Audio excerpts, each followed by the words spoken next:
نحمده ونصلي ونسلم على سيدنا ومولانا محمد رسوله النبي الأمين المكين الحنين الكريم الرؤوف الرحيم. أما بعد، فأعوذ بالله من الشيطان الرجيم. بسم الله الرحمن الرحيم.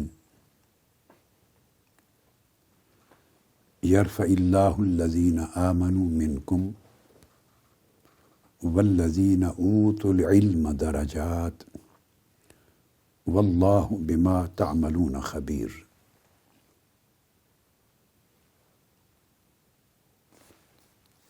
صدق اللہ مولانا العظیم. معزز سامعین و ناظرین، علماء، اساتذہ، طلباء اور طالبات اور جملہ خواتین و حضرات، اللہ رب العزت کا شکر ہے کہ آج ہم اس کی توفیق سے صحیح البخاری کی کتاب العلم کا آغاز کر رہے ہیں. امام بخاری نے کتاب العلم کی ابتدا پہلے باب سے کی ہے، جس کا عنوان باب فضل العلم رکھا ہے، یعنی فضیلت علم پر پہلا باب قائم کیا ہے. اور اس باب کا آغاز قرآن مجید کی سورہ المجادلہ کی آیت نمبر 11 سے کیا ہے، جو میں نے ابھی تلاوت کی. اللہ رب العزت نے ارشاد فرمایا کہ اللہ تعالی ان لوگوں کے درجات بلند فرما دیتا ہے جو تم میں سے اہل ایمان ہیں اور اہل علم ہیں. اور اس کے بعد ارشاد فرمایا کہ جو کچھ بھی تم عمل کرتے ہو، اللہ تمہارے تمام اعمال سے اچھی طرح باخبر ہے. اور پھر ارشاد فرمایا ہے، جو امام بخاری نے ایک اور آیت کا جز یہاں پر بیان کیا ہے، وَقَوْلِهِ عَزَّ وَجَلَّ رب زدنی علما، علم کی فضیلت بیان کر کے پھر سورہ طٰہٰ کی آیت نمبر 114 اس کو بیان کیا ہے، جو اللہ رب العزت کے حضور دعا ہے کہ اے باری تعالیٰ میرے علم میں اضافہ فرما. آج کی گفتگو میں اس آیت کریمہ کو اور اس کے ساتھ میں کتاب العلم صحیح بخاری کے باب نمبر 10 کے مضمون کا کچھ ابتدائی حصہ شامل کر رہا ہوں. چونکہ باب نمبر 10 اس کے اندر بھی فضیلت علم اور فضیلت علم کے اسباب کی طرف امام بخاری نے متوجہ کیا ہے. یعنی پہلا باب ہے علم کی فضیلت پر، اور اس کے بعد جو 8 باب آتے ہیں، یعنی باب نمبر 9 تک، ان کا اجمالاً تذکرہ آگے انشاءاللہ تعالی ہم کریں گے. ان میں علم کے آداب کا بیان ہے، علم کے آداب، عالم کے آداب، معلم اور متعلم کے آداب، مگر حدیث کے طریق پر، روایت حدیث کے طریق پر اور اصول تحدیث کے طریق پر ان کو بیان کیا ہے.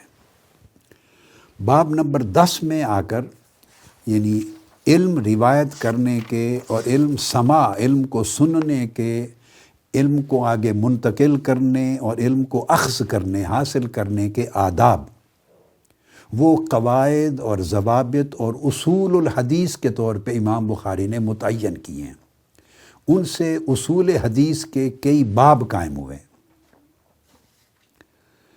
ان کے بعد امام بخاری پھر جس باب کا آگے ذکر کرتے ہیں باب نمبر 10 میں، وہاں در حقیقت علم کی فضیلت کو مزید تفصیل کے ساتھ بیان کرتے ہیں۔ وہ اس لیے ملانا ہے کہ باب نمبر 1 میں امام بخاری نے سوائے ان 2 آیات کریمہ کے اور کوئی حدیث روایت نہیں کی۔ میں نے آپ کو پہلے عرض کیا تھا، کئی بار امام بخاری باب قائم کرتے ہیں، اس سے ایک عنوان قائم ہو جاتا ہے، ایک تھیم آ جاتا ہے، اور کئی مرتبہ ایسا ہوتا ہے کہ اس میں صرف بعض آیات قرآنی یا ایک آیت کریمہ یا 2 آیات کریمہ یا 2 آیات کریمہ کے اجزاء جز جو اس باب اور عنوان سے متعلق ہیں اس کو درج کر دیتے ہیں، آگے کوئی حدیث نہیں لاتے، اس کے بعد اگلا باب قائم کر دیتے ہیں۔ تو ایسا یہاں بھی یہ ہوا ہے، پہلا باب فضیلت علم پر قائم کر کے ان 2 آیات کو بیان کر کے پھر اس کے بعد باب نمبر 2 قائم کر دیا ہے، باب من سئل علما وهو مشتغل فی حدیثہ فاتم الحدیث ثم اجاب السائل۔ یہاں سے علم، تعلم اور تعلیم کے آداب شروع ہو جاتے ہیں، مینرز۔ وہ ہماری انشاءاللہ تعالیٰ ایک پوری نشست اس کے اوپر، یہ 2 نشستیں اس سبجیکٹ پر آئیں گی۔ تو جب 8 باب کمپلیٹ کرتے ہیں اور 10ویں باب پر پہنچتے ہیں تو اس کو آج کے باب نمبر 1 کے ساتھ ملا رہا ہوں، کیونکہ سبجیکٹ ایک ہے، تاکہ مضمون کا تسلسل قائم ہو جائے اور آداب علم اور آداب تعلیم و تعلم کو الگ سبجیکٹ کے طور پہ بعد ازاں لے لیں۔ اب چیپٹر 10 قائم کیا ہے باب العلم قبل القول والعمل۔ یہاں علم کی فضیلت کو ایک اور انداز کے ساتھ امام بخاری نے اجاگر کیا ہے، اور وہ یہ ہے کہ علم قول سے بھی پہلے لازمی ہے اور عمل سے بھی پہلے لازمی ہے۔ قول سے مراد عقیدہ ہے، عقیدہ توحید و رسالت کا عقیدہ، توحید و رسالت کا اقرار کرنا، توحید و رسالت کی شہادت دینا اپنی زبان سے، قول سے مراد یہ ہے۔ فَعْلَمْ أَنَّهُ لَا إِلَهَ إِلَّا اللَّهُ، یہ آیت کریمہ لائے ہیں یہاں، جان لو، یعنی اس امر کا علم حاصل کر لو کہ اللہ کے سوا کوئی معبود نہیں ہے۔ تو اللہ کی توحید کا گویا جو پیغام رسالت ہے اس کا علم پہلے حاصل کرو، یعنی علم متحقق کر لو اپنے من میں، اپنے دل و دماغ کو اس علم کے نور سے روشن کر لو۔ اور علم حاصل ہو جانے کا مطلب یہ ہے کہ اس باب میں کوئی شک اور شبہ اور ظن اور ریب کی کوئی گنجائش نہ رہے، شکوک و شبہات کلیتاً ختم ہو جائے، آپ کے دل و دماغ کی جو تختی ہے وہ شکوک و شبہات کی گرد سے، سیاہی سے پاک ہو جائے۔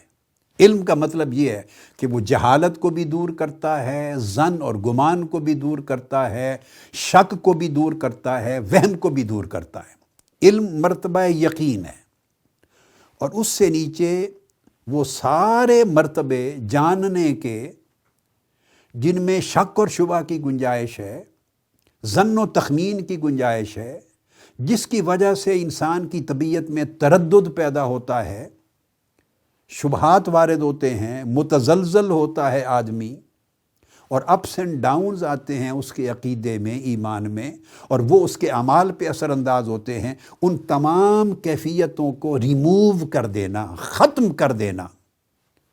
تو جب ہر شک و شبہ کی گنجائش ختم ہو جائے اور جو آپ جان رہے ہیں وہ یقین کی صورت میں آپ کے دل و دماغ میں متمکن ہو جائے، اس کو تمکن، مضبوطی مل جائے، جڑ پکڑ جائے، تو اس جاننے کو علم کہتے ہیں۔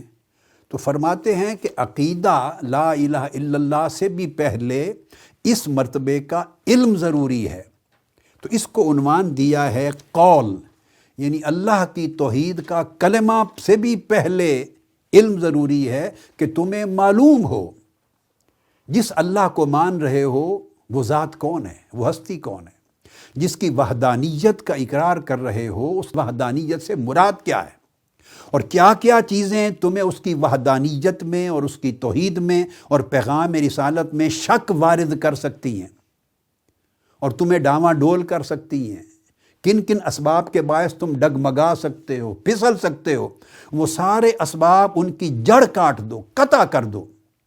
تو یقین کے درجے کا علم پہلے حاصل کرو، پھر آپ کا قول اللہ کی توحید و رسالت کا کام آئے گا، پھر قول بھی کام آئے گا والعمل، اور اس کے بعد جو عمل صالح کرو گے وہ بھی تب کام آئیں گے۔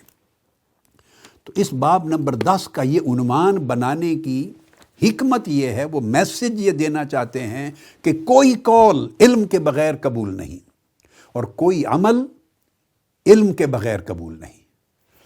اب میں نے علم اور قول اور عمل کا جو آپس کا تعلق ہے وہ آپ کے سامنے واضح کر دیا۔ یہ سارے تب مقبول ہوتے ہیں کہ آپ کا علم شک اور شبہ اور تردد سے پاک ہو جائے۔ اب جس سے امام بخاری نے باب العلم قبل القول والعمل سے اپنا سبجیکٹ شروع کیا ہے کہ کوئی بھی قول اللہ کی وحدانیت کا زبان پر لانا وہ تب مفید ہے جب علم ہو اس کا، اور کوئی عمل اللہ کے حکم کی تعمیل کرتے ہوئے بجا لانا تب فائدہ مند اور نفع مند ہے کہ اس کا علم ہے۔ یہ جو بیان کیا ہے اور جس کی مختصر سی تفسیر یا شرح میں نے آپ کے سامنے رکھی ہے، اس کو سمجھنے کے لیے آپ سورہ بقرہ کی ابتدائی آیات کی طرف متوجہ ہو جائیں۔ اس کو جوڑ کر جب آپ پڑھیں گے تو امام بخاری کے اس باب کے جو الفاظ ہیں اور اس میں قول اور عمل پر علم کو مقدم کرنے کی جو اہمیت ہے اور جو ریزن اور سبب ہے وہ سمجھ میں آ جائے گا۔ یہ انہوں نے قرآن مجید کی اتباع کی ہے، امام بخاری رضی اللہ تعالیٰ عنہ۔ قرآن مجید کیا کہتا ہے؟ سورہ بقرہ کی ابتدا ہوتی ہے الف لام میم۔ اب الف لام میم حروف مقطعات ہیں، اس کا معنی مفہوم کسی کو معلوم نہیں، نہ یہ کسی کو علم ہے، یہ بات اب میں اس سے جوڑ رہا ہوں، نہ یہ کسی کو علم ہے کہ الف سے مراد کیا ہے، نہ یہ کسی کو علم ہے کہ لام سے مراد کیا ہے، نہ یہ کسی کو علم ہے کہ میم سے مراد کیا ہے۔ الف لام میم حروف مقطعات ہیں، اس کا علم صرف اللہ اور اللہ کے رسول کو ہے، یا جن کو وہ جس قدر عطا کریں، علم ربانی کی جتنی تجلی کسی کو عطا کرے اس پر اتنا انکشاف ہوتا ہے۔ مگر یہ کہہ کر اللہ رب العزت نے فرمایا ذالک الکتاب لا ریب فیہ، ابتدا کی ہے ایسے حروف سے، ایسے کلمات سے جن کا علم نہیں ہے کسی کو۔ علم نہیں ہے سے مراد کیا؟ اپنی عقل سے وہ اس کے معنی تک نہیں پہنچ سکتا۔ یہی بات آگے امام بخاری کے مضمون کی طرف جو آ رہا ہوں وہ اگلا مضمون اس سے جڑے گا، یعنی اپنے فہم سے، تدبر سے، تفکر سے، تعقل سے جو بھی دستیاب ذرائع علم ہیں، انسان کی عقل جن کو ریسیو کرتی ہے اور پرسیو کرتی ہے، اور انسان کی عقل جن معانی کو سمجھ سکتی ہے، یہ الف لام میم کا علم عقل کی حدود سے ماورا ہے، عقل کی پرواز سے ماورا ہے۔ یعنی یہ پہلی آیت الف لام میم اور ذالک الکتاب لا ریب فیہ کا باہمی ربط سمجھا رہا ہوں۔ الف لام میم اپنے اندر ایک ایسا علم کنٹین کرتی ہے، ایک ایسا علم پوزیس کرتی ہے جو انسان کی عقل کی رسائی سے اونچا ہے، انسان کی عقل اس کو نہیں پا سکتی۔ سو جب عقل والوں نے، عرب کے ادبا نے، فصحا نے، بلغا نے، جو ان کے اہل علم تھے عربی زبان و ادب کے، جب انہوں نے سنا تو ان کو سمجھ نہیں آئی، ان کو اس کا کوئی علم حاصل نہیں ہوا، اس کا معنی مراد معلوم نہیں ہوا، ان کی عقل حیران ہو گئی، ان کی عقل سے اونچی نکل گئی یہ بات۔ اب جب جو چیز عقل میں نہ آئے، عقل اس کا انکار کرتی ہے، عقل اس کی حقیقت میں شک کرتی ہے، عقل کو شبہ وارد ہو جاتا ہے، عقل اس کو قبول کرنے کے لیے تیار نہیں ہوتی، چونکہ اس کی سمجھ میں نہیں آیا، عقل میں نہیں آیا۔ تو عقل جو شے اس کے دائرے میں نہ آئے، عقل کے پاس دو ہی ہتھیار ہے فقط، جو اس کے دائرے میں نہ آئے، یا عقل اس کے لیے شبہ پیدا کرے گی اور الٹیمیٹلی انکار کرے گی، بس دو ہی ہتھیار ہیں عقل کے۔ اور جو اس کی سمجھ میں آ جائے تو جیسا سمجھ میں آئے گا ویسا مانے گی، یہ عقل کی خاصیت ہے. جو اس کے ادراک میں نہ آئے، عقل سب سے پہلے آغاز کرے گی شبہ کا، شک کرے گی، تردد کرے گی، پتہ نہیں اس کا معنی کیا ہے، یہ کلمات کس حکمت کے لیے آئے ہیں، کیا فائدہ ان کے اتارنے کا. جس کا معنی ہی لوگوں کو معلوم نہیں تو اس کو قرآن کا حصہ کیسے بنایا گیا، یہ کیسا کلام ہے، کس کا کلام ہے. تو یہ شکوک و شبہات پیدا کرے گی، اور شکوک و شبہات جب بڑھتے جائیں گے، بڑھتے بڑھتے انکار تک چلے جائیں گے. تو عقل کے پاس دو ہتھیار ہیں، شک اور شبہ پیدا کرنا اور پھر انکار تک لے جانا. اب الف لام میم چونکہ حروف مقطعات تھے اور ان کا علم اور معرفت عقل انسانی کو نہیں تھا، تو یہاں شک وارد ہو سکتا تھا، ڈیفینیٹلی وارد ہونا ہے، اور شک اس کو انکار پر لے جاتا اور انکار کفر ہو گیا. تو اس لیے الف لام میم وارد کر کے یہ کلمات انسانی عقل کے لیے محل ریب بن گئے، شک و شبہ کا محل، شک و شبہ کی جگہ بن گئے، اور اس سے انسانی عقل جو مادی عقل ہے اس کے لیے انکار کا راستہ کھل گیا. فوری بات اللہ رب العزت نے اگلی آیت نازل کی، فرمایا ذالک الکتاب لا ریب فیہ، خبردار یہ وہ کتاب ہے جس میں شک کی کوئی گنجائش نہیں، کوئی شبہ وارد نہ کرنا. تو اللہ رب العزت نے قرآن مجید کی پہلی سورت سورہ فاتحہ کے بعد، سورہ فاتحہ تو افتتاحیہ ہے، اوپننگ ہے قرآن مجید کی، اوپننگ کے بعد جو پہلی سورت قرآن مجید نے پوری تعلیمات کے مضامین پر مشتمل وارد کی، اس کی ابتدا اس امر سے کی ہے کہ عقل پر بنیاد نہیں رکھنی.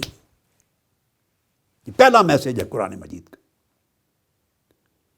عقل کو تنقید سے فرصت نہیں، عشق پر ایمان کی بنیاد رکھ.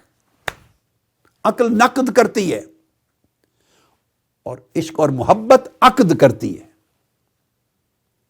عقل ایمان کا رشتہ توڑتی ہے، عشق اور محبت ایمان کا رشتہ جوڑتی ہے. عقل شبہ وارد کرتی ہے، شک پیدا کرتی ہے، عشق اور محبت یقین پیدا کرتی ہے. عقل تنقید کرتی ہے، عشق اور محبت تسلیم کرتی ہے. عقل انکار کرتی ہے، عشق اور محبت اقرار کرتی ہے. عقل سامنے کھڑی ہو جاتی ہے، محبت جھک جاتی ہے، سر تسلیم خم کر لیتی ہے. اب چونکہ انسان کے اوپر یہ اللہ نے دونوں چیزیں، دونوں مادے رکھے ہیں، اور اس نے علم کے پروسیس میں داخل ہونا ہے، تو علم کے پروسیس میں داخل ہوتے ہی اللہ رب العزت نے اس عقدے کو حل فرما دیا. خود ایک ایسا کلام پہلے نازل فرمایا جس پر عقل انسانی کو شبہ وارد ہو، اور عقل انسانی اس کے ماننے سے قاصر ہو، اس کو تعجب ہو، وہ انکار کرے، وہ حیرت زدہ رہ جائے، وہ شور و غوغا کرے، وہ طوفان مچا دے کہ یہ کیا کلام ہے جس کا معنی ہی سمجھ میں نہیں آ رہا. اور پوچھیں تو اللہ کے نبی کہتے ہیں تمہیں معلوم نہیں، اللہ اور اس کا رسول جانتا ہے. تو پھر جب ہم جانتے نہیں تو کیسے مانیں؟ یہ سوالات اٹھتے ہیں الف لام میم سے. ابتدا قرآن مجید کی سورہ بقرہ کی یہاں سے کی، اور کر کے ساتھ ہی شک اور شبہ کا دروازہ بند کر دیا کہ اگر ایمان میں داخل ہونا ہے تو شکوک و شبہات کا دروازہ پہلے بند کر کے آنا ہوگا. ایسا نہیں ہو سکتا کہ شکوک و شبہات کے اور ظن و تخمین کے اور طعن و تنقید کے دروازے بھی کھلے رہیں، وہاں سے جراثیم تنقید کے، شکوک کے، شبہات کے وہ بھی داخل ہوتے رہیں، اور تمہارا ایمان بھی سلامت چلتا رہے. اللہ پاک نے فرمایا یہ نہیں ہو سکتا. یہ ہماری روز مرہ کی زندگی کے لیے، اور خاص طور پہ عقل پسندوں اور عقل پرستوں کے لیے اور علم چاہنے والوں کے لیے، یعنی اللہ رب العزت نے قاعدے مقرر فرما دیے. عقل کی نفی نہیں کی مگر اس کو بے لگام نہیں چھوڑا، اس کی حدود اور قیود مقرر کر دی. تو فرمایا ذالک الکتاب لا ریب فیہ، یہ وہ کتاب ہے جس میں شک اور شبہ نہ ہے، نہ وارد کرنے کی کوئی گنجائش ہے. جب یہ شک و شبہ کے دروازے پورے بند کر دو گے تو تب فرمایا ھدی للمتقین، تب ہدایت کا دروازہ کھلے گا. اور جو آدمی شک و شبہ کے سارے دروازے بند کر کے آتا ہے اس پر ہدایت کا دروازہ کھلتا ہے، اور وہ اللہ کے حضور متقی کہلاتا ہے. یعنی محدثین نے، شارحین نے، آپ جتنا بھی پڑھیں گے یہ چیزیں ازبر کر لیں، یاد رکھیں، بار بار سنیں. یہ شارحین حدیث نے کتب میں نہیں آئی، یہ جوڑ نہیں آیا. جتنا بھی ابھی تک میں نے بیان کیا نظم، یہ آپ کو شارحین میں کتابوں میں یہ نہیں ملے گا. یہ کہ اس کا باب العلم قبل القول والعمل کا اور سورہ بقرہ کا آپس کا ربط کیا ہے، اور علم کس طرح ادب اس کا شروع ہوتا ہے اور شک و شبہ کس طرح قطع ہوتا ہے. امام بخاری امیر المومنین ہیں علم کے اور حدیث کے. ان کی نگاہ میں وہ سب کچھ ہے. ہم تو چھوٹے سے صدیوں بعد ایک ایسے معمولی ادنا درجے کے طالب علم ہیں کہ ان سے خیرات پانے والوں سے آگے خیرات کے ذرے لے کے بات کرتے ہیں. یہ کہنا، اور اس کے بعد امام بخاری نے آگے اس باب میں چند آیات کریمہ بیان کیے اور کچھ احادیث نبوی کے اجزاء لیے ہیں، کچھ اقوال لیے ہیں. باقی موضوعات کو انشاءاللہ تعالی احادیث نبوی کے اور اقوال اور آثار کے جتنے حصے ہیں وہ بعد میں لوں گا. آج میں صرف ان میں سے 2-3 آیات کریمہ کو، قرآنی آیات کو لے رہا ہوں، مضمون کے اس صحیح بخاری کی کتاب العلم کی پہلی آیت سے جوڑتے ہوئے آیات کریمہ کو اس پر اکتفا کرتا ہوں آج کی نشست میں. اس کے بعد اللہ رب العزت نے فرمایا، جتنی گفتگو اب تک میں نے کی اس کو ذرا ذہن میں مستحضر رکھیں، پھر اگلا حصہ سمجھیں. امام بخاری نے پھر علم کو قول اور عمل سے مقدم کرتے ہوئے آگے جو آیت کریمہ لی ہے، میں صرف آیات کو لے رہا ہوں، پھر دہرا رہا ہوں یہ بات. باقی احادیث نبوی اور آثار اور باقی جو اقوال ہیں ان کو انشاءاللہ اگلی نشست میں ہم کسی اور موقع پر لے لیں گے، مکمل کریں گے. یہ پورا مضمون بڑا عام ہے اس باب نمبر 10 کا. قال جل ذکرہ، امام بخاری فرماتے ہیں، انما یخش اللہ من عبادہ العلماء. جب علم کی بات کر دی کہ علم قول سے بھی پہلے مقدم ہے اور عمل سے بھی پہلے مقدم ہے. قول اور عمل میں قبولیت، اس کی افادیت، اس کی تاثیر، اس کا نفع، اس کی برکت اس وقت پیدا ہوگی جب علم یعنی اس کے بارے میں ہر شک و شبہ کو ختم کر کے اس کی واضح اعتقاد اس پر پہلے قائم ہوگا علم کا. اب ارشاد فرمایا، انما یخش اللہ من عبادہ العلماء. یہاں امام بخاری نے قرآن مجید کی اس آیت کے ذریعے پہلے علم کی بات کی، اب عالم کی تعریف کی ہے. عالم کون ہوتا ہے؟ نالجبل پرسن کون ہے؟ اسکالر کون ہے؟ عالم کون ہے؟ یہ سورہ فاطر کی آیت نمبر 28 ہے، 28. فرمایا کہ اللہ رب العزت ارشاد فرماتے ہیں، علماء کون ہیں؟ جن کے دلوں میں اللہ کی خشیت ہوتی. اور فرمایا انما، صرف اللہ کے بندوں میں سے جو علماء ہیں وہی صاحبان خشیت ہیں، انہی کے دل میں خشیت ہوتی ہے. اور صاحبان خشیت ہی اللہ کے بندوں میں سے علماء ہیں. دونوں طرف اس کے معنی کو لے لیں، یہ حصر ہے، دونوں جہت سے اس کا معنی بنتا ہے. تو اللہ رب العزت نے ارشاد فرمایا، جسے امام بخاری نے علماء کی تعریف میں پہلی آیت یہ لی ہے، پہلے علم کی فضیلت کہ علم ہر قول و عمل سے پہلے، ہر عقیدہ اور عمل سے پہلے علم ہے. اور اس کے بعد فرماتے ہیں قرآن مجید کی پہلی آیت کے ذریعے عالم کی تعریف کرتے ہیں کہ عالم کون ہے. یہاں امام بخاری یہ نہیں لائے جس کے پاس علم کی کوانٹیٹی زیادہ ہے، جس کے پاس روایات زیادہ ہیں، جس کے پاس معلومات زیادہ ہیں، جس نے کتابیں بہت پڑھی ہیں، جس نے سفر بہت کیے ہیں، جس کا حافظہ بہت شاندار ہے، جس کا بیان بہت اچھا ہے. ایسی کوئی چیز نہیں بیان فرمائی. فرمایا عالم وہ ہے جس کا دل اللہ کی خشیت کے ساتھ لبریز ہے. اب آپ سوچیں گے اللہ کی خشیت کے ساتھ لبریز ہونا یہ تو ایک کیفیت ہے قلبی، اس سے وہ عالم کیسے بن گیا؟ امام بخاری ان لوگوں میں سے ہیں، آپ ہر تیسرے دن قرآن مجید کا ختم کرتے تھے. تہجد میں ہر تیسری رات ختم قرآن کرتے تھے. جس شخص نے زندگی میں اتنی بار قرآن مجید پڑھا اور سمجھا اور حدیث نبوی کا وہ اپنے وقت کا امام مطلق ہوا، حدیث نبوی کے امیر المومنین ہوئے، تو آپ کا کیا خیال ہے انہوں نے قرآن مجید کی ایسے ہی ضمناً کچھ آیتیں چن کے اس باب میں رکھ دی ہوں گی؟ ان کے پاس درجنوں بیسیوں آیات علم کی فضیلت میں، علماء کی فضیلت میں موجود ہیں. علماء بیان کرتے ہیں، چونکہ ساتھ اب ہم کتاب العلم آ گئی ہے نا، تو امام غزالی کو بھی لے رہے ہیں احیاء علوم الدین میں، انہوں نے بھی فضیلت علم کا جو باب شروع کیا ہے، شاہد اللہ انہ لا الہ الا ہوا والملائکۃ واولو العلم، اللہ گواہی دیتا ہے کہ اللہ کے سوا کوئی معبود نہیں، اور ملائکہ بھی گواہی دیتے ہیں اور اہل علم بھی گواہی دیتے ہیں۔ امام غزالی لائے ہیں اہل علم کو ملائکہ کے ساتھ، اور اہل علم اور ملائکہ دونوں کو اللہ کی شہادت کے ساتھ جوڑا ہے، اتنا مرتبہ فضیلت بیان کی ہے۔ اور پھر یہی آیت جس میں امام بخاری نے جس سے کتاب العلم کی ابتدا کی ہے، یرفع اللہ الذین آمنوا منکم والذین اوتوا العلم درجات، اللہ پاک ان لوگوں کے درجات بلند کرتا ہے جو ایمان اور علم کے جامع ہیں۔ تو یہ آیتیں لائیں۔ اس کے بعد امام غزالی لائیں انما یخشی اللہ من عبادہ العلماء، خشیت انہی کو نصیب ہے جو صاحبان علم ہیں، یعنی علماء خشیت الہی رکھنے والے لوگ ہیں۔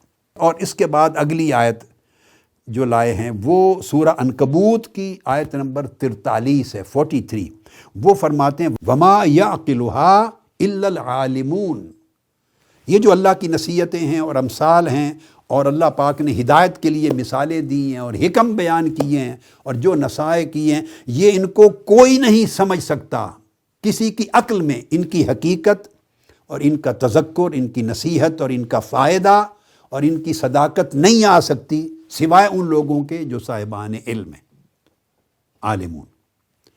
اب پہلی آیت میں امام بخاری نے علم کو خشیت کے ساتھ جوڑا ہے اور کہا ہے کہ علم وہ ہے جو خشیت پر قائم ہو،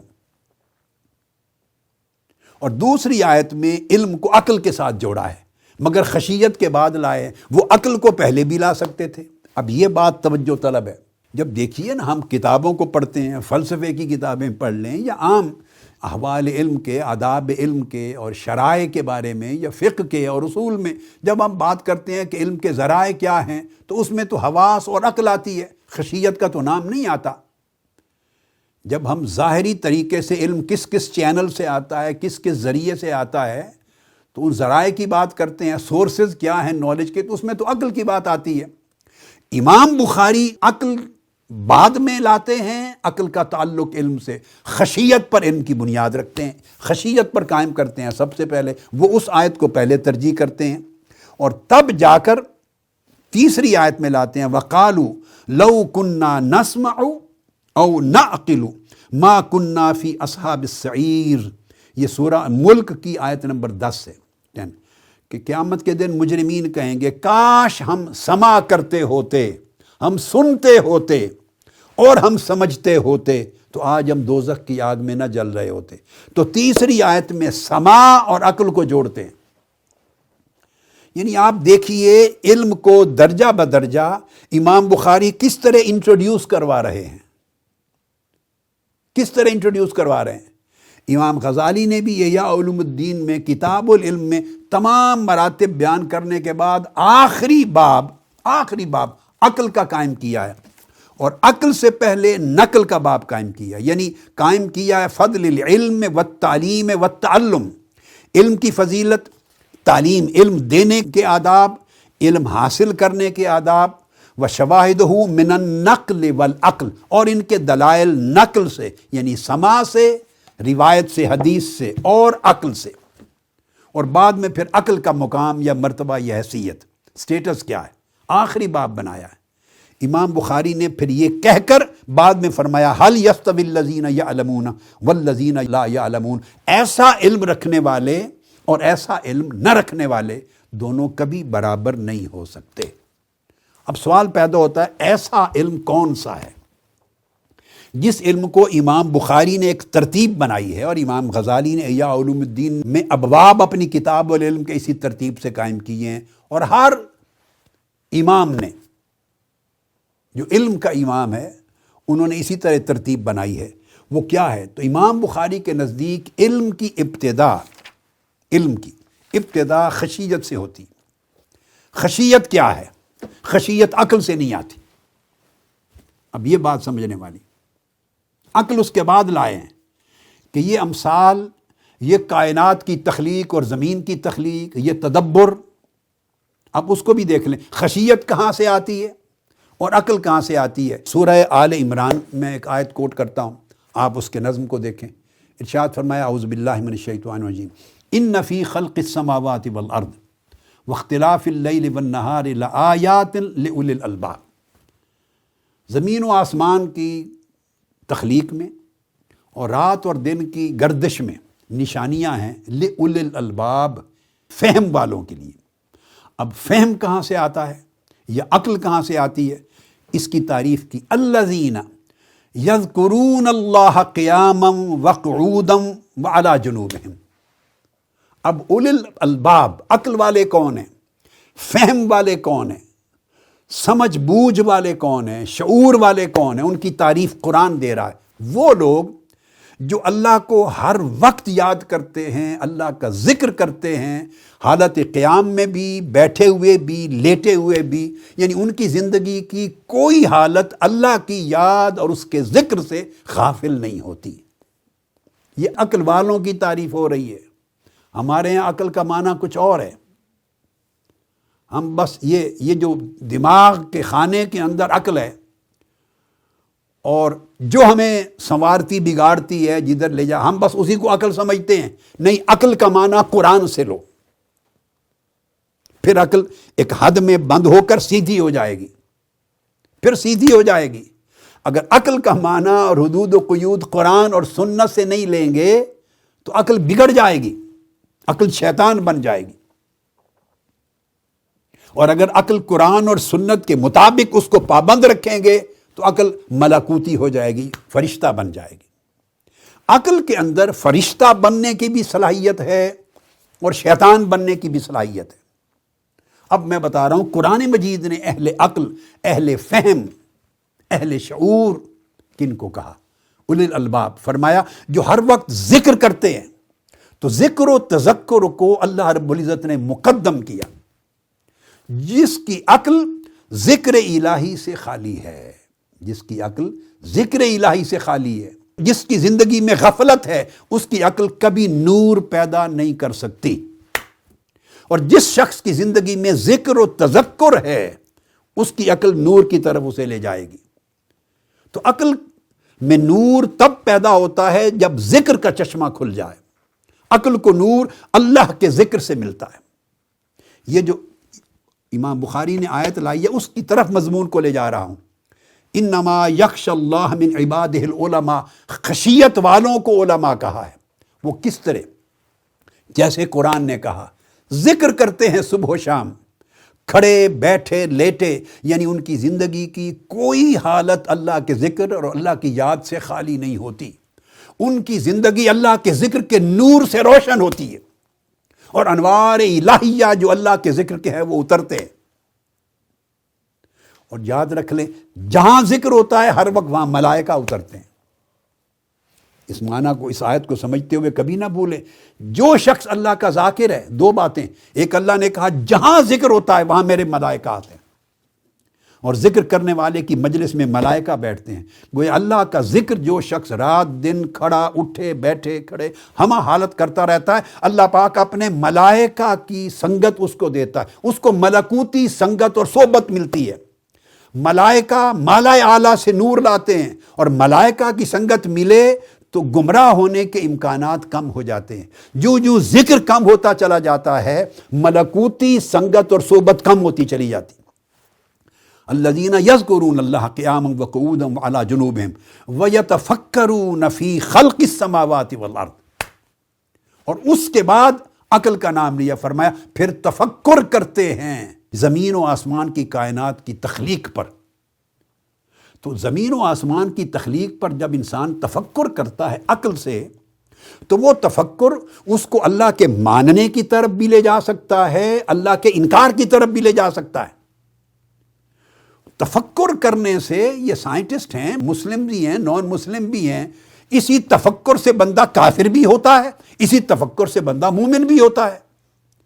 تفکر کرتے کرتے وہ کہتے ہیں یہ ساری کائنات بائی چانس پیدا ہو گئی، از خود پیدا ہو گئی، اس کا کوئی خالق نہیں، یہ ایک نظام ہے۔ یہ تفکر ہی ہے نا، سائنس تفکر کا نام ہے۔ اور اسی تفکر سے انسان اس کے اندر وحدانیت کی علامتیں دیکھتا دیکھتا ایک اللہ کی طرف پہنچ جاتا ہے۔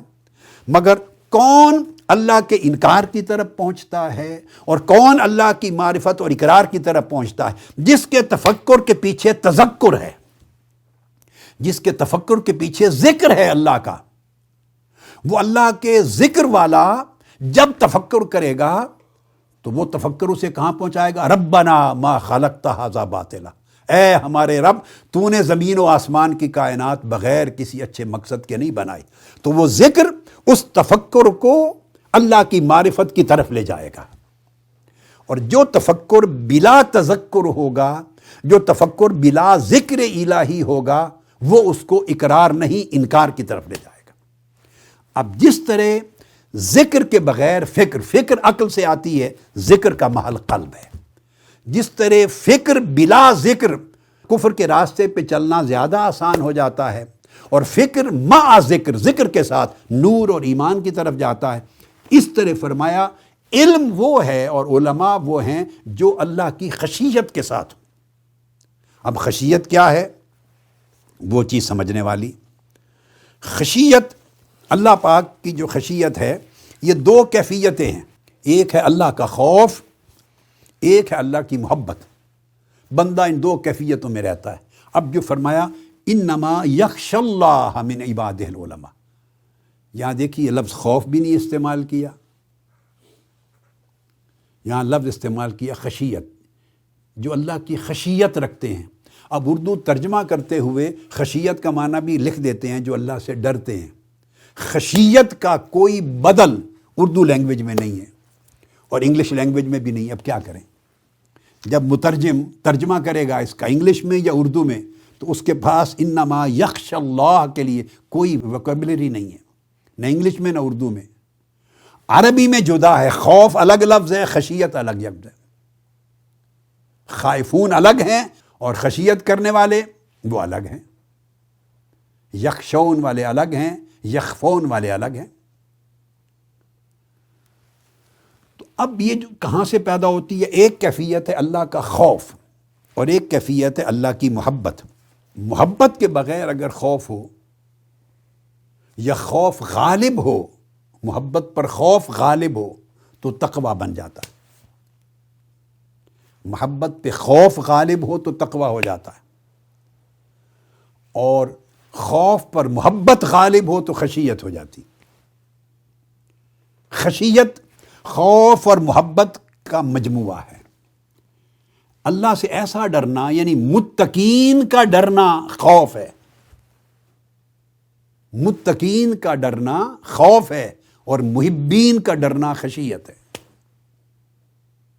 پرہیزگار خوف کرتے ہیں اور اس کو چاہنے والے، اس کے عاشق محبت کرنے والے خشیت کرتے ہیں۔ خوف اور محبت کی دونوں کیفیتیں اور حالتیں یکجا ہو جائیں تو اس سے ایک خوف کی نئی صورت جنم لیتی ہے، اس کو خشیت کہتے ہیں۔ اس خوف میں وحشت نہیں رہتی، دہشت نہیں رہتی، مگر اس خوف سے محبت بھی زائل نہیں ہوتی۔ اللہ رب العزت نے اس کو یوں سمجھایا ہے کہ اللہ رب العزت نے محبت اپنا وصف قرار دیا ہے۔ محبت اللہ کا اپنا وصف ہے اور بندے کا بھی وصف قرار دیا ہے، یعنی اللہ خود کو بھی محب کہتا ہے اور بندے کو بھی محب کہتا ہے۔ اللہ فرماتا ہے میں بھی محبت کرتا ہوں، اور فرماتا ہے بندے تو بھی محبت کرتا ہے۔ اللہ بندوں سے محبت کرتا ہے، بندے اللہ سے محبت کرتے۔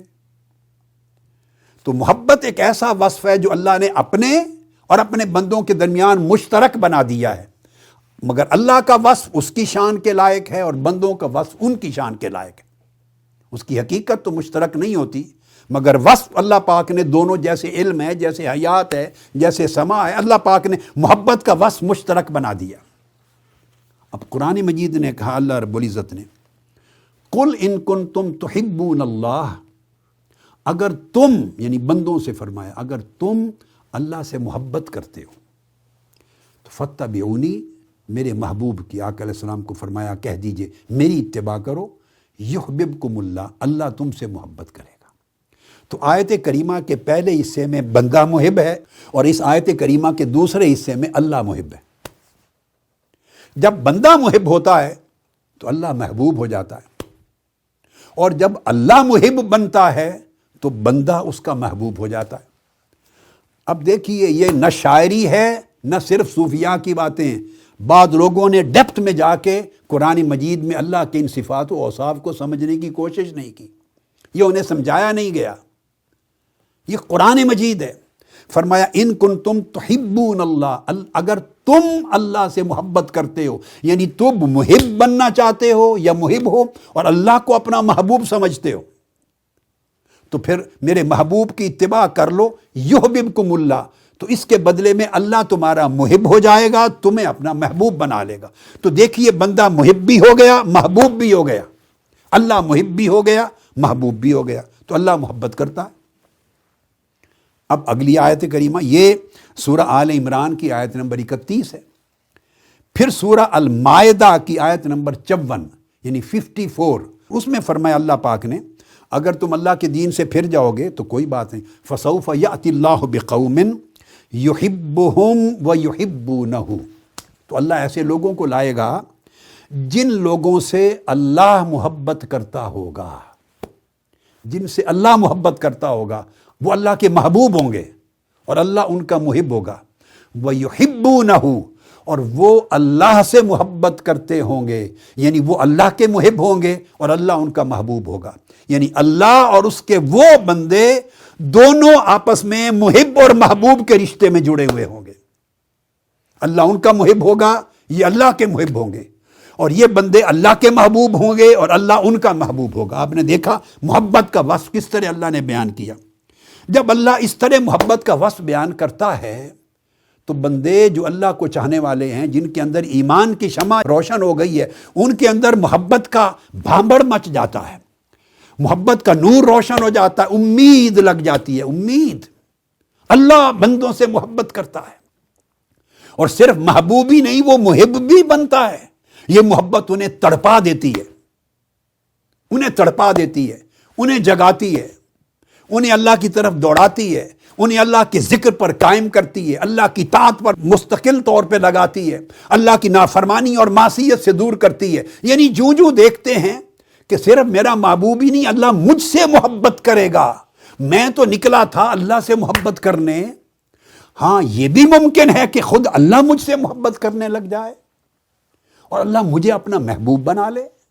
جب بندہ اس طرف جاتا ہے، سوچتا ہے، اس پر یہ پردہ اٹھتا ہے کہ اللہ مجھے خالی میرا محبوب نہیں، مجھے بھی اپنا محبوب بنا سکتا ہے، تو بندہ دوڑ پڑتا ہے اللہ کی طرف۔ پھر وہ کسی نافرمانی کو، شک کو، شبہ کو، ظن کو، تخمین کو، گناہ کو، معصیت کو، ورخلانے والے کو نہیں سنتا، پھر وہ دوڑتا ہے اس پر۔ اللہ پاک کے پھر اور اس کے اوپر اور آواز آتی ہے، ان اللہ یحب التوابین وَيُحِبُّ الْمُتَطَہِّرِينَ، میں توبہ کرنے والوں سے بھی محبت کرتا ہوں، وہ بندہ توبہ کرنے نکل پڑتا ہے۔ میں اپنے آپ کو پاک کرنے والوں متطہرین سے محبت کرتا ہوں، وہ بندہ ظاہر و باطن کی طہارت کرنے کے لیے محنت کر دیتا ہے۔ یہ سورہ بقرہ کی آیت نمبر 222 ہے، 222۔ پھر وہ سنتا ہے، ایک اور آواز آتی ہے، یحب الصابرین، میں صبر کرنے والوں سے بھی محبت کرتا ہوں۔ بندہ زندگی میں صبر کو بھی لے آتا ہے۔ آپ دیکھیے کس طرح اس کی سیرت سمجھ رہی ہے، یہ ذکر ہے، یہ تذکر ہے سارا، جو محبت کی راہ سے یہ طے ہو رہا ہے سفر۔ تو وہ بندہ پھر صبر کرتا ہے، مشکلات میں، مصائب میں، آلام میں، بیماری میں، دکھ میں، پریشانیوں میں، اپنی طبیعت کے خلاف ماحول میں صبر کرتا ہے۔ صبر کرتا ہے صرف اس لیے کہ وہ صابروں سے محبت کرتا ہے۔ تو یہ آل عمران کی 140 ہے۔ پھر اسے آواز آتی ہے، وہ یحب المحسنین، اور وہ احسان کرنے والوں سے محبت کرتا ہے۔ وہ شخص حسن خلق کے ساتھ ہر بندے سے بھلائی کرنے والا بن جاتا ہے، بھلائی کرتا ہے، ساری سیرت بدل جاتی ہے۔ ایک محبت اس کی سیرت بدل دیتی ہے۔ اگر محبت ہو دل میں، ایسا نہیں کہ ہماری طرح خالی دعویٰ ہو، نعرہ ہو۔ دعوے نعرے تو ہر کوئی کرتا پھرتا ہے، ہماری زندگی دعووں اور نعروں کے ساتھ لبریز ہے۔ نہیں، محبت ہو تو آپ نے دیکھا کہ اللہ کی محبت نے بندے کو کہاں لا کے کھڑا کر دیا۔ یہ میں آپ کو خشیت سمجھانے والا ہوں، خشیت، محبت کا مفہوم سمجھ گئے؟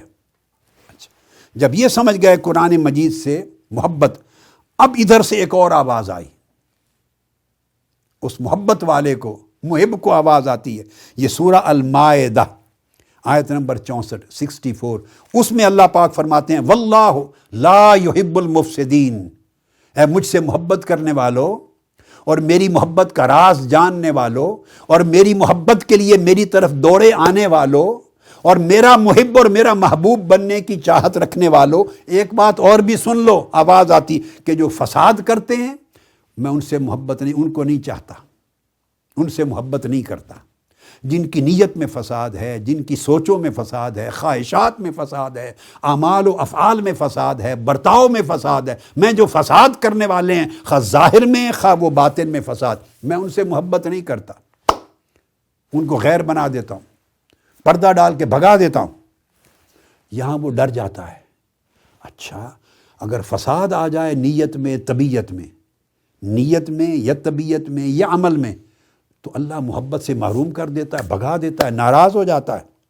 اتنے میں پھر اور آواز آتی ہے ان اللہ لا يحب الفرحین، جو اتراتا ہے، تکبر کرتا ہے، رعونت رکھتا ہے، خرمستیاں کرتا ہے، اتراتا ہے، مال و دولت نعمتوں کے اوپر ذہن اس کا تواضع انکساری خشوع خضوع سے نکل جاتا ہے، اتراتا ہے، میں اس سے محبت نہیں کرتا، وہ اور ڈر جاتا ہے، اور ڈر جاتا ہے کہ کہیں میری زندگی میں اترانا نہ آ جائے، کئی نعمتوں پر، اللہ کی دی ہوئی صلاحیتوں پر کوئی تکبر، کوئی رعونت نہ آ جائے۔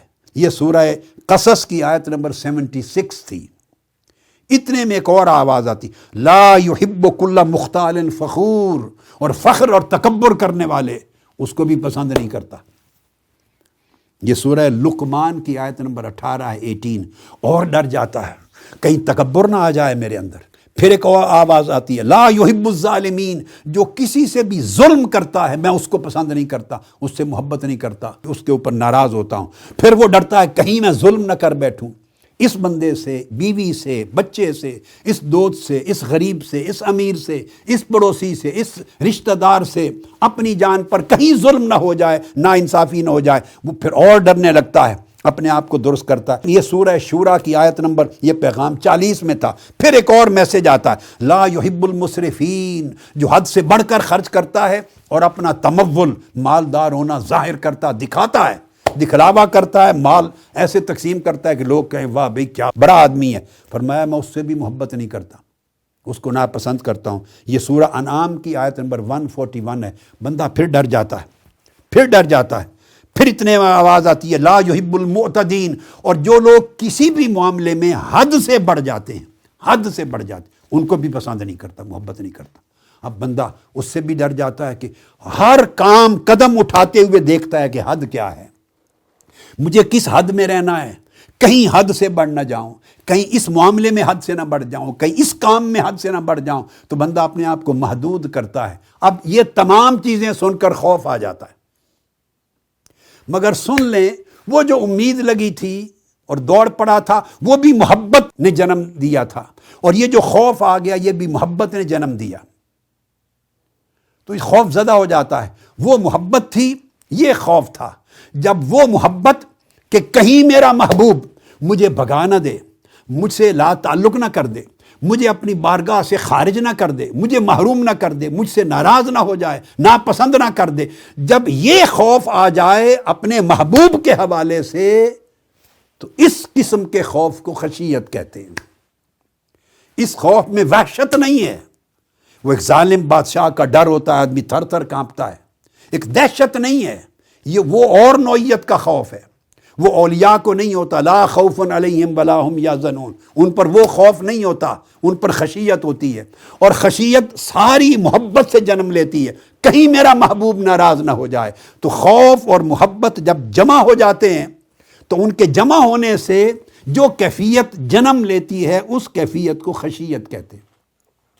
یہ خشیت گویا محبت سے بنیادی طور پہ جنم لیتی ہے۔ تو امام بخاری نے اس آیت کو جب چنا انما یخشی اللہ من عبادہ العلماء، تو ان کے کہنے کا مطلب یہ تھا کہ جو علماء ہیں ان کے دل اللہ کی محبت سے لبریز ہوتے ہیں، علماء عاشقان الہی ہوتے ہیں، اللہ کے محب ہوتے ہیں، سچے محب، اور محبت کے ساتھ خوف اور محبت کی ملی جلی کیفیت ان کے دل کا حال ہوتی ہے، اس کو خشیت کہتے ہیں۔ یہ اس لیے جوڑا اس کو کہ اس کے بعد امام بخاری لائے ہیں اگلی آیت کو، وَمَا يَعْقِلُهَا إِلَّا الْعَالِمُونَ، اور اس بات کو نہیں سمجھ سکتے سوائے عالموں کے۔ اب پہلے خشیت پر علم کی علماء کی بنیاد رکھی اور اس کے بعد عقل کو بنیاد بنایا یا عقل کو اس علم کا ساتھی بنایا۔ تو اس سے ترتیب بنا کے امام بخاری ثابت یہ کرنا چاہتے ہیں کہ علم خشیت پر بیس کرے اور عقل اس کے تابع ہو۔ جب تک عقل محبت کے تابع نہ ہو، جب تک، اس وقت تک وہ علم نفع بخش نہیں، فائدہ نہیں دے سکتا، اس لیے کہ عقل کو تابع کیا ہے۔ پھر فرمایا وَقَالُوا لَوْ كُنَّا نَسْمَعُ أَوْ نَعْقِلُ، یعنی عقل کو خشیت کے بعد لائے ہیں۔ خشیت پیدا ہوتی ہے طاعت اور ذکر سے اور محبت سے۔ محبت تسلیم کا رشتہ پیدا کرتی ہے۔ اگر خشیت نہ ہو، طاعت نہ ہو، محبت کی حد بندی نہ ہو، حدود اور قیود نہ ہو، اور عقل اس محبت کے تابع نہ ہو، مغلوب نہ ہو، اس محبت کے نیچے نہ ہو، تو عقل ایک آزاد گھوڑے کی طرح سوار کو اٹھا کے پھینک کے اس کی ٹانگیں، سر، سب کچھ پھوڑ دے گی۔ تو عقل اللہ کی نعمت ہے، مگر ہر نعمت حد کے اندر ہو تو فائدہ مند ہے، حد سے نکل جائے تو وہی نعمت عذاب ہے، اسی نعمت کا نقصان ہے۔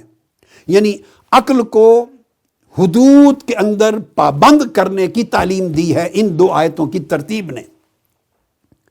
جیسے دیکھیے، یعنی عقل مطلق ہو، اگر مطلق آزاد ہو، ایبسلیوٹ ہو، فری، ایبسلیوٹلی فری ہو، انڈیپینڈنٹ ہو، کسی حد اور قید کو برقرار نہ رکھے اپنے اوپر، تو عقل برباد کر دے گی، انسان کو تباہ کر دے گی، ایمان کی نعمت سے بھی محروم کر دے گی۔ اسی طرح جیسے آپ سمجھ لیں پانی ہے، پانی اللہ کی نعمت ہے، اس کے بغیر نہ آپ زندہ رہ سکتے ہیں، نہ جانور، نہ کھیتی باڑی، نہ سبزہ، نہ سبز، کچھ بھی نہیں۔ پانی نعمت ہے، اس پانی سے مردہ زمین کو زندگی ملتی ہے، مگر تب تک نعمت ہے جب تک وہ حد میں ہو۔ وہی پانی اگر حد کراس کر جائے، سیلاب بن جائے، طوفان بن جائے، طوفانی بارش بن جائے، تو وہ عذاب ہے، نعمت نہیں رہتا، اسی سے عذاب آتے ہیں، اسی سے آبادیاں تباہ ہوتی ہیں اور فصلیں بھی تباہ ہوتی ہیں۔ پانی سے ہی فصلیں اگتی ہیں، اور پانی حد کراس کر جائے تو اسی سے ہی برباد ہو جاتی ہیں۔ تو ہر نعمت حد کے اندر نعمت ہے، حد کراس کر لے تو وہ عذاب ہے۔ اسی طرح میں نے مثال دی مال و دولت ہے، اللہ تعالیٰ نے اس کو خیر کہا ہے، اگر اس پر حدود اور قیود ہوں، کس کس ذریعے سے کمانا ہے اور کہاں کہاں پہ لگانا ہے، کیا کیا لیمٹس ہیں، تو لیمٹس کے اندر رہے مال کی نعمت تو حلال ہے اور خیر ہے، اور اگر لیمٹس کراس کر جائے، مال کمانے کی لیمٹس بھی اور خرچ کرنے کی لیمٹس بھی اگر کراس کر جائے تو پھر وہ عذاب ہے، دوزخ کا باعث ہے۔ اس طرح آپ کی قوت اور طاقت ہے، جسمانی صحت ہے، قوت، طاقت، لمٹ کے اندر رہے، توازن رہے تو اس کی نعمت ہے، اور اگر آپ توازن سے بے حساب بڑھ جائیں تو اس سے شہوت اور گناہ کی بڑی حکومت پیدا ہو جاتی۔ آپ کا کھانا ہے، کھانا پینا نعمت ہے، مگر حد کے اندر کھائیں تو نعمت اور صلاحیت بہتر ہے۔ اگر بے حساب کھائیں، بے حساب پئیں اور جو چاہیں کھائیں، اگر حدیں اٹھا دیں تو وہ کھانا آپ کو بہت جلد قبر میں پہنچا دے گا، تباہی بربادی کر دے گا۔ تو یاد رکھ لیں، کوئی ایک بھی نعمت ایسی نہیں جو حد و حساب کے بغیر نعمت رہے، اس کو محدود کرنا پڑتا ہے۔ محدود کس طرح؟ کسی کے نیچے مغلوب رکھنا پڑتا ہے، اس کے اوپر کسی کی حکمرانی قائم کرنی پڑتی ہے۔ عقل پر حکمرانی اگر محبت کی ہو، عقل پر حکمرانی اگر اللہ رسول کی طاعت کی ہو، عقل پر حکمرانی اگر اللہ رسول کی ہدایت کی ہو، تو عقل صحیح چلتی ہے، نفع دیتی ہے، منزل تک پہنچاتی ہے۔ اگر عقل کے اوپر کوئی حکمران نہ ہو، عقل خود حکمران بن جائے، حاکم مطلق بن جائے، تو عقل تباہ و برباد کرتی، گمراہ کرتی اور ہر نعمت سے محروم کر دیتی ہے۔ یعنی طاعت کنٹرول کرتی ہے۔ یہ طاعت، محبت کس طرح کنٹرول کرتی ہے عقل کو؟ یہ اس کا طریقہ تعلیم، تربیت اور صحبت۔ یہ کتاب العلم، تعلیم، اللہ رسول کے احکام کی تعلیم حاصل کرنا، جس سے ہم بے بہرا ہو گئے۔ جس کو ہم چھوڑ چکے ہیں، تعلیم. اور تعلیم خالی نہیں، پھر تربیت. تعلیم صرف مجرد علم تو ابلیس کے پاس بھی تھا. تربیت، صحبت، طاعت. تعلیم، تربیت، صحبت، طاعت، ریاضت. 5 چیزیں: تعلیم، تربیت، صحبت، طاعت، ریاضت. پھر دوہرا رہا ہوں، تعلیم، تربیت، صحبت، طاعت اور ریاضت. تسلسل کے ساتھ جب صحبت رہتی ہے، تربیت رہتی ہے اور آپ وہ لیتے رہتے ہیں تو عقل محدود رہتی ہے، عقل تابع رہتی ہے، اور وہ عقل پھر آپ کے دین کو، ایمان کو، فہم کو، شعور کو نفع دیتی رہتی ہے، سیرابی کرتی رہتی ہے.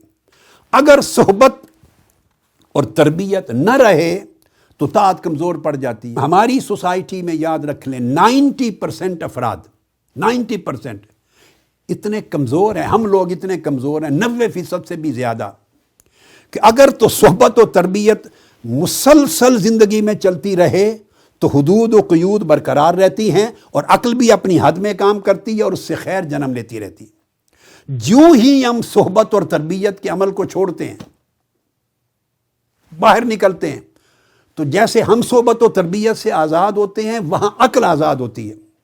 جب عقل آزاد ہوتی ہے، اس پر غلبہ، حدود، قیود اور حکمرانی، کنٹرول نہیں رہتا، پھر عقل آزاد ہو کے ہمیں گمراہ کرتی ہے.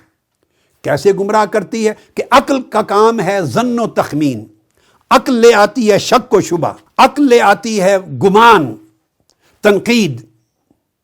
محبت، تربیت اور طاعت کے ذریعے وہ جو محبت جس نے خشیت پیدا کرنی تھی، اس نے شک و شبہ کا دروازہ بند کر رکھا تھا، اس نے ظن و تخمین کو بند کر رکھا تھا، اس نے مصلحت اندیشی کو بند کر رکھا تھا،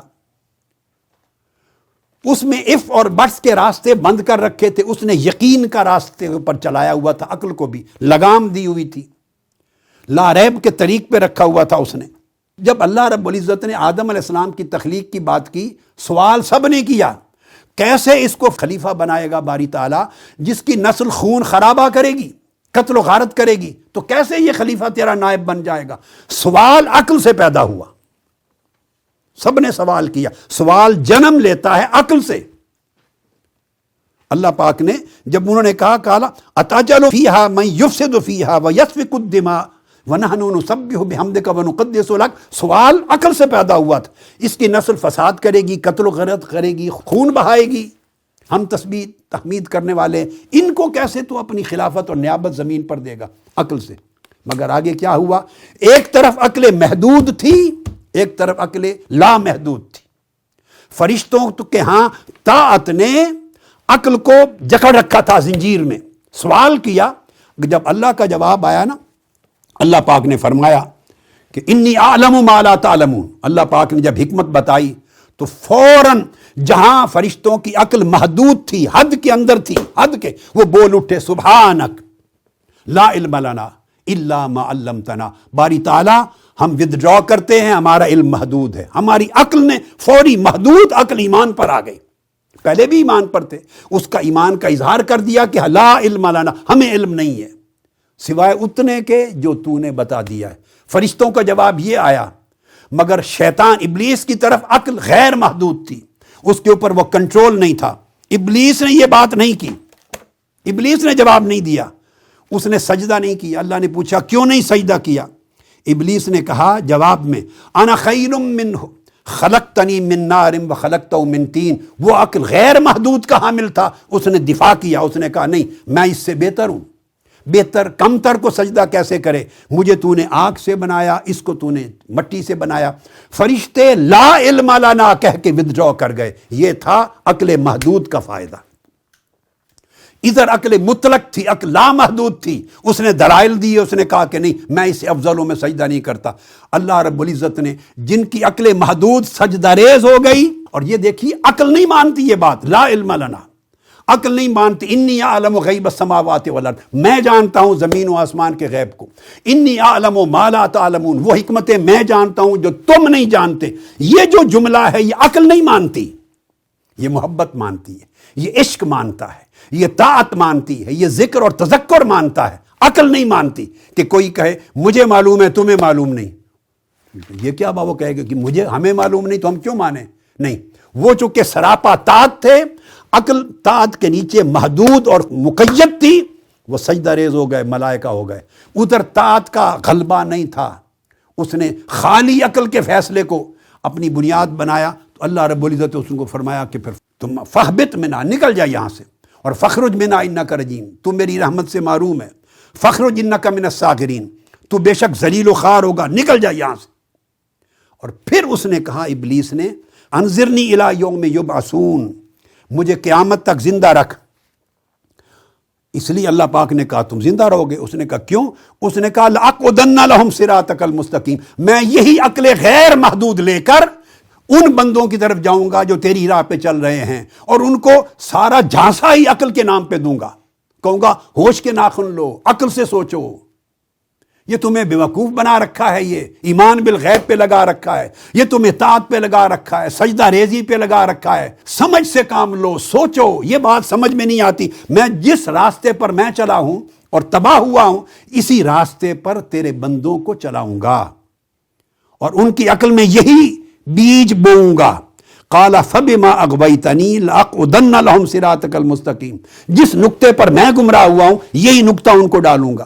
ثم لآتینہم من بین ایدیہم، ان کے سامنے سے بھی یہ چیزیں ان کے دماغوں میں ڈالوں گا، ومن خلفہم، ان کے پیچھے سے بھی ڈالوں گا، وعن ایمانہم وعن شمائلہم، دائیں بائیں سے ڈالوں گا، ولا تجد اکثرہم شاکرین، اور تو اکثر لوگوں کو اپنا شکر گزار نہیں پائیں گے، وہ لوگ منتشر ہو جائیں گے، ان کے اندر سوال جنم لے گا، اعتراض جنم لے گا، تنقید جنم لے گی، وہ شکر گزار نہیں رہیں گے، سجدہ گزار اور تابع فرمان نہیں رہیں گے، میں ان کی تابع داری پر حملہ کروں گا، وہ جو محبت اور طاعت سے وفاداری جنم لیتی ہے اس پر حملہ کروں گا، اور وہ محبت جو ان کی آنکھ بند کرواتی ہے اور تیرے ہر امر کو اور ہر خیر پر وہ چلتے چلے جاتے، میں ان کی آنکھیں کھولوں گا، ان میں وسوسہ ڈالوں گا، ان کے دلوں میں، ان کے دماغ میں شر ڈالوں گا، اور انہیں کہوں گا کہ دیکھو بھئی یہ سمجھ میں نہیں آتی، عقل میں نہیں آتی، عقل پہ چلو۔ میں عقل کا راستہ دے کر ان کی عقل پہ وار کروں گا، عقل کی تلوار کے ساتھ، اور جس طرح میں گمراہ ہوا ان کو گمراہ کروں گا۔ اس پر اللہ رب العزت نے فرمایا تو دفع ہو جا، نکل جا، تجھ سے اور تیرے پیروکاروں سے میں جہنم بھر دوں گا، مگر تمہارا کوئی داؤ ان لوگوں پر نہیں چلے گا جو مخلصین ہوں گے، جو نفس اور تیرے شیطان تیرے چنگل سے نکل گئے ہوں گے۔ تو یہ آخری ایک مثال میں نے دی کہ عقل محدود اور عقل غیر محدود۔ تو دین علماء جو خشیت پر مبنی علم لے کے چلتے ہیں، وہ عقل جو ان کو اللہ نے عطا کی ہے وہ عقل محدود ہوتی ہے، جو مانتے پہلے ہیں اور ماننے کے بعد اس کی تعبیر و تشریح میں عقل استعمال ہوتی ہے۔